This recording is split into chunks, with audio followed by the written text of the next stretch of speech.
Score card आने के बाद बहुत सारे कैंडिडेट को डाउट्स हो रहे थे। बहुत सारे कैंडिडेट ने मेरे पास कमेंट किए हैं, तो इस वीडियो में मैं वही सारे कमेंट को डिस्कस करने वाली हूँ, उनका रिप्लाई करने वाली हूँ। तो अगर आपने भी ये एग्ज़ाम दिया है तो ये वीडियो आपके लिए बहुत ही हेल्पफुल होने वाली है, तो वीडियो को लास्ट तक जरूर देखें। वीडियो पसंद आया तो वीडियो को लाइक करें, ना पसंद आया तो डिसलाइक का ऑप्शन भी है। तो चलिए वीडियो शुरुआत करते हैं। Myself Aastha and you are most welcome to my YouTube channel that is a noble profession. Today I am going to discuss about SGPGI exam. इस वीडियो में मैं यही बताने वाली हूँ। पहली बात तो ये है कि जो आंसर की अभी तक नहीं आई है, तो जैसा कि स्कोर कार्ड जारी हो चुका है तो अभी कैंडिडेट को डाउट है कि क्या आंसर की आएगी कि नहीं आएगी। जैसा कि इस एग्ज़ाम में क्या था कि पेपर का पैटर्न जो था बहुत ही एवरेज था, टफ़ टाइप का पेपर नहीं था, मतलब नॉर्मली पेपर था। तो बहुत सारे कैंडिडेट के क्वेश्चंस ज़्यादा से ज़्यादा अटैम्प्ट किए थे। पेपर सबको मतलब अच्छा लगा था।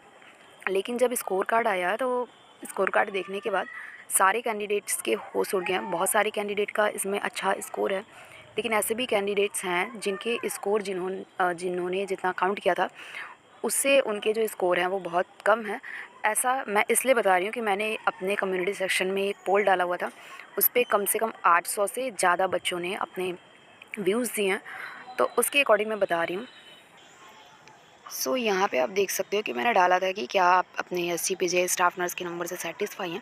तो आप यहाँ पे देख सकते हो 838 लोगों ने ऐसा यहाँ पे अपना रिस्पांस दिया है। तो आप देख सकते हो कि 80% बच्चों का जो रिस्पांस है वो ये है कि वो लोग इस नंबर से सेटिस्फाई नहीं है। तो मैं ये नहीं कह सकती कि ये जो डाटा है वो एक्यूरेट है कि हाँ ऐसा ही है, लेकिन फिर भी मोस्ट ऑफ मेरे जो कलीग्स हैं या फिर मेरे जो फ्रेंड्स हैं उन लोगों ने से मैंने बात करी थी, तो उन लोगों ने बताया कि हाँ उनके पेपर तो बहुत अच्छे खासे हुए थे, पर जो उनके नंबर हैं वो बहुत कम है। किसी को 17 number, 18 number, 20 number, 25 number, even 30-35 के अंदर में उनके नंबर है। पासिंग नंबर भी नहीं है, कुछ के 40-50 नंबर है। लेकिन बहुत सारे लोगों से मैंने रिस्पॉन्स किया तो उन्होंने बताया कि पेपर तो ठीक ठाक आया था, पर जो नंबर उनको मिले हैं उससे वो सेटिस्फाई नहीं है। आप अगर सेटिस्फाई नहीं है तो आप भी कमेंट सेक्शन में ज़रूर बताएं कि आपका पेपर कैसा हुआ था और आपको नंबर अच्छे खासे मिले हैं या फिर नहीं। बात मैं करूं कि आंसर की इसकी आएगी कि नहीं, तो एक चीज़ और है कि कंफर्म नहीं है कि आंसर की आएगी कि नहीं। जैसा कि स्कोर कार्ड इन्होंने जारी किया, तो जाहिर सी बात है कि स्कोर कार्ड जारी किया तो आंसर की अगर वो जारी करते तब भी कैंडिडेट को अपने स्कोर पता होते हैं कि उनके कितने मार्क्स हैं। तो यहाँ पे जो है स्कोर कार्ड सिर्फ आया, इसका मतलब ये है कि आंसर की ना आने की संभावना ज़्यादा है। अगर आंसर की नहीं आती है तो बहुत सारे कैंडिडेट्स को डाउट रह जाएगा कि उन्होंने तो बहुत अच्छा पेपर किया था, लेकिन उनके मार्क्स अगर आंसर की जारी हो जाती तो हमें पता होता ना कि हमारे कितने मार्क्स हैं, तो बच्चे सेटिस्फाई हो जाते हैं। लेकिन जब आंसर की ही जारी नहीं हुई है तो हमारे जो नंबर हैं, कैंडिडेट्स के जो नंबर हैं वो बहुत कम है।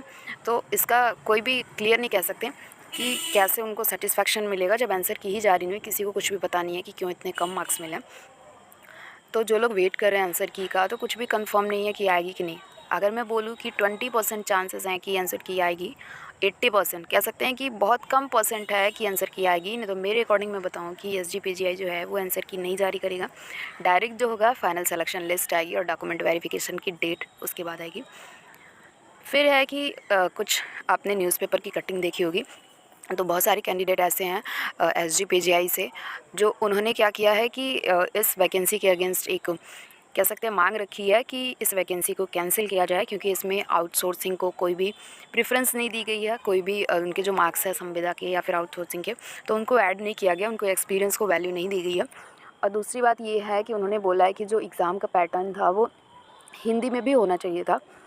तो एक चीज़ मैं बता दूं कि अब नर्सिंग बहुत ही ज़्यादा एडवांस हो रहा है, और जैसे SGPGI आपको पता है कि बहुत कह सकते हैं कि एक अच्छी संस्था है। तो ये डिपेंड करता है कि वो खुद क्या चाहता है। अगर वो चाहता है कि इंग्लिश में ही पेपर कराना, तो कोई फोर्स नहीं कर सकता कि आप हिंदी में करो। सबकी मतलब कह सकते हैं एक तरह का ऑटोनॉमस बॉडी है।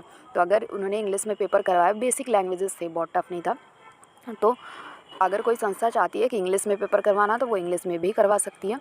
और नर्सिंग जैसा कि डेवलप होता जा रहा है, तो नर्सिंग कैंडिडेट इस चीज़ की अगर डिमांड कर रहे हैं कि इंग्लिश में पेपर आया था, इस वजह से उनके पेपर ख़राब हो गए हैं, तो इसमें भी मैं बता दूं कि 95% चांस है कि इंग्लिश से रिलेटेड कोई भी इशू इसमें नहीं होगा। इस मांग को पूरी तरीके से खारिज किया जाएगा, क्योंकि आप एक अच्छे प्रोफेशन से बिलोंग कर रहे हो। डे बाई डे जो है वो इस प्रोफेशन में चेंजिंग आ रही है, तो अब हिंदी जो है वो नहीं है। जैसा कि आपको पता है कि BSc नर्सिंग और पोस्ट BSc लिया गया था और GNM के साथ 2 साल का एक्सपीरियंस लिया गया था। तो जैसा कि आपको पता है कि हिंदी पोस्ट BSc में नहीं है, बीएससी नर्सिंग और पोस्ट बीएससी में सिर्फ और सिर्फ इंग्लिश में एग्ज़ाम होते हैं, इंग्लिश में सब कुछ होता है, उसी को बेस मान के इस एग्ज़ाम को इंग्लिश में किया गया है। तो अब जो है इसमें कोई भी चेंजिंग नहीं होगी। फाइनल लिस्ट कब तक आ जाएगी, तो जैसा कि आपको पता है एक दिन में ही आपका स्कोर कार्ड आ गया था।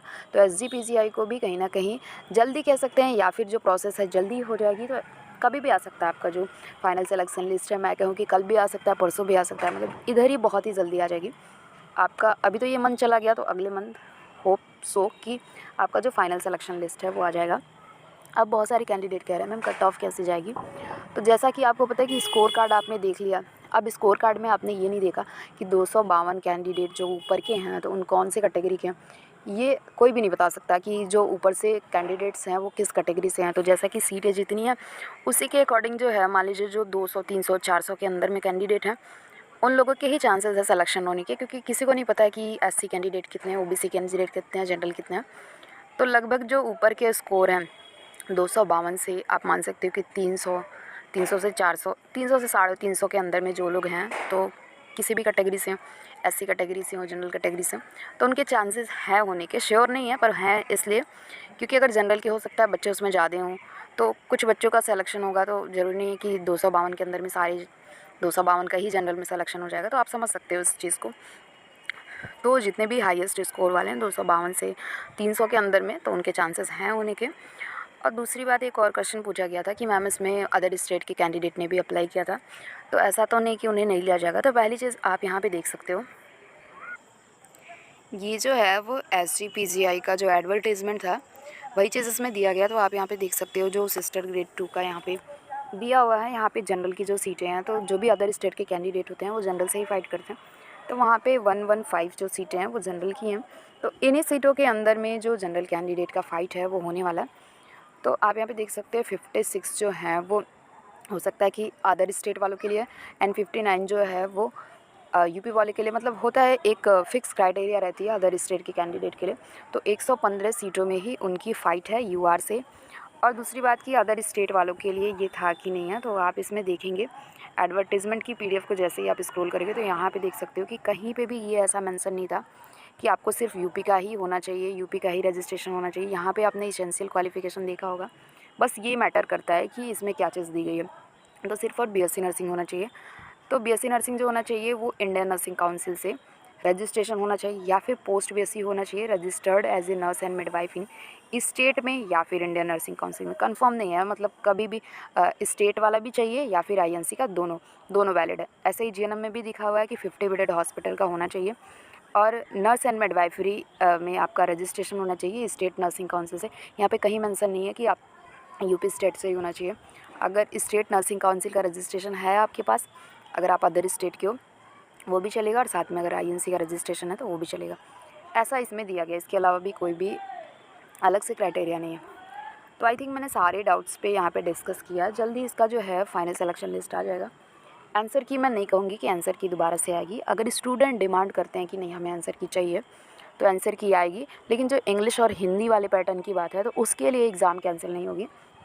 आंसर की अगर कैंडिडेट बहुत ज़्यादा डिमांड करते हैं, मांग करते हैं, आंसर की आ सकती है, तो आप अपना स्कोर देख सकते हैं।